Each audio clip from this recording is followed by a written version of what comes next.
The mother of four vanished on Monday. Tonight, state police believe she was abducted and is in extreme danger. Bellamy Gamboa disappeared from her home here on Corrine Drive. Just this morning, police found her car abandoned about 10 minutes away on Pickering Street near Lake Edward. 13 News Now reporter Chanu Her spoke to Bellamy's cousin, one of many desperate to find the 39-year-old safe. Police are still searching for Bellamy Gamboa, and her family is still hoping for the best. They say she loves her kids and would never just disappear. It's been nearly 4 days and still no sign of Bellamy Gamboa, a mother of four. The older kids, I mean, they're 15 and 16. They kind of get what's going on, but you know, at the end of the day, they're just trying to look for their moms. Her cousin Scott Hall has been sleepless for most of those days. Been up since Monday morning. Got a couple hours of sleep here and there, but that's really it. Helping with the kids and clinging on to any sort of hope that she comes home safely. At the end of the day, I want to find her. Her kids definitely want to find her, without a doubt. The looks on their face, they're just, you know, that's their mom. Virginia State Police have put out a critically missing adult alert on her behalf, believing that she's been kidnapped and is in danger. On Tuesday, Virginia Beach Police found her car parked near a dumpster about 4 miles from her home off Diamond Springs Road and Shore Drive. It's strange that she's gone, so. She wouldn't just up and leave her kids. Heck no, I hope not, but deep down inside, she didn't do that. Scott says family near and far are all helping with the search, but all they can do now is wait as patiently as possible while investigators do their work. At the end of the day, we're just trying to find her. In Virginia Beach, Chanu Her, 13 News Now. There's new information on this morning's mass shooting at the oceanfront. Police first said the gunman opened fire at random. But tonight we've learned the gunfire that left 6 people injured may have erupted from a fight. Beach police say one city camera picked up a possible dispute in the crowd in the 1800 block of Atlantic Avenue just before that shooting. Because of the investigation, police will not release that video. Meanwhile, witnesses describe the scene as scary and chaotic. You can see the panic in this surveillance video as people run down Atlantic Avenue. A woman ran straight into OMG everything. An employee says that woman told him she thought she was shot. The shooter told her, get down, and when someone else tells you get down, and she told me that the guy literally shot right on top of her. Mayor Lewis Jones says what happened is, quote, distressing to all of us. The 4 men and 2 women shot are all in their 20s and 30s, and incredibly, all victims are expected to be okay. Just in tonight, a 14-year-old boy is shot in Newport News. Just before 7:30 this evening, police rushed to Don Eve Court to find the boy suffering from a gunshot wound to his left foot. Fortunately, he will be okay. As for the suspect, police say they have no information. If you know anything, call the crime line anonymously at 1-888-LOCK-YOU-UP. New tonight, the woman attacked by a vicious dog is telling her terrifying tale. Hampton police say the dog then charged one of their own, and an officer had to shoot it dead. The attack happened here on Woodcrest, right off Woodland Road. 13 News Now reporter Robert Boyd talked to the woman. Robert. Well, Regina, Angelique Coulon got bit in the hand and arm. Now, she says she loves pit bulls. She has 3 of her own, but she also said the dog responsible for the attack was a danger to the entire neighborhood.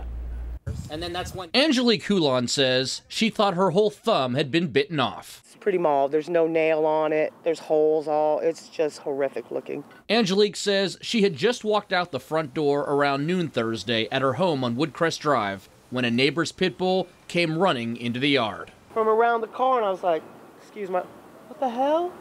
And I was like that, and she just jumped. Angelique says the canine clung to her thumb and then snatched at her arm. She demonstrated how she was able to seek protection by hiding in between the screen door and the house. She's trying to get me from underneath the door. That's when neighbor Glenn Goodhart began yelling at the animal, scaring her away. I'm an animal lover, don't get me wrong. But this dog, he was real progressive. I mean, you know, he was real aggressive. I feel sorry for her, I do. Anybody gets bit by a dog, it don't go away. I'm going to tell you, it hurts because I've been bit by a dog too before. Hampton police were called to the scene. They say they attempted to safely catch the dog, but the pit bull began charging one of the officers, and the officer shot the animal. Do you feel the police did what they had to do? Yes, he had no choice. Neighbors say this dog has caused problems on their street before. often being found off its leash. Justine Soto says it even attacked her own German Shepherd. It was huge, and it was trying to just go after every dog it saw. So the pit bull the owner didn't have really control of the pit bull. Angelique says she hopes this incident doesn't give all pit bulls a bad name.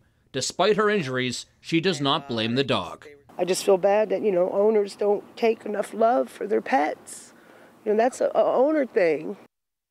Now, we reached out to Hampton Police to see if the owner of this pit bull will be facing any charges, but police did not return our calls. Live in the studio, Robert Boyd, 13 News Now. New at 11, an arrest in the murder of a Hampton mother who was gunned down in broad daylight. Officers found 36-year-old Kelly Phillips bleeding to death on Pembroke Avenue yesterday.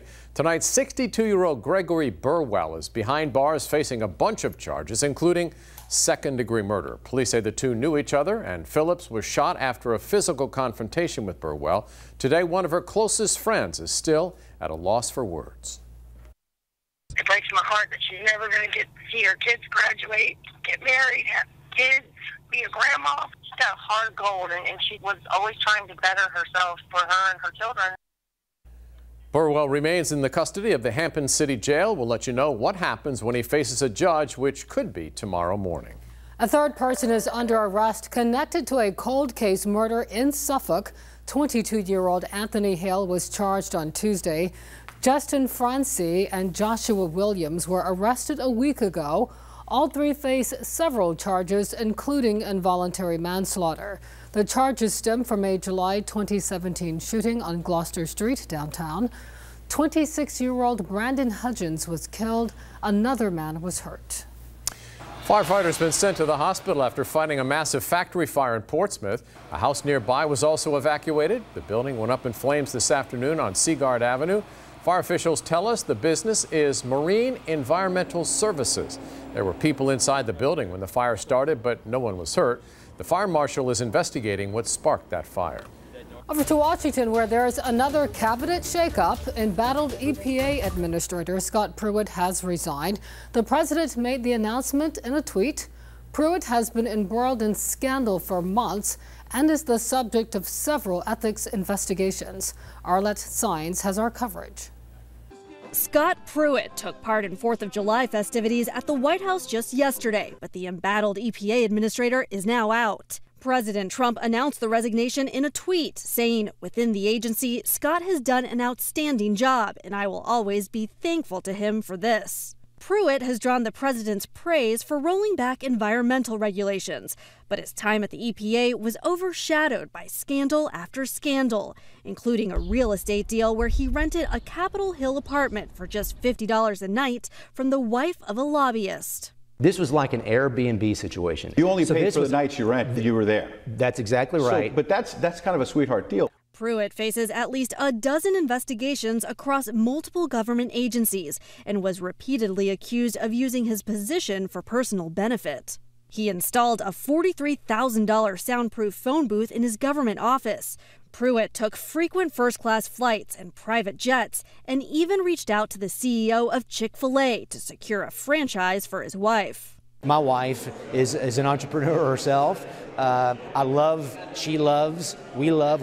Chick-fil-A is a franchise of faith, and it's one of the best in the country. The president told reporters there was no final straw with Pruitt, but insisted the scandal-plagued EPA chief no longer wanted to be a distraction. Arlette Sines, ABC News, Washington. As the Trump administration works to meet a court-ordered deadline to reunite immigrant children separated from their families at the U.S.-Mexico border, tonight we're learning nearly 3,000 children remain separated, a number considerably higher than the roughly 2,000 reported by HHS last month. Meanwhile, attorneys for a Brazilian mother and 2 Brazilian fathers were in federal court today trying desperately to reunite 3 children with their families.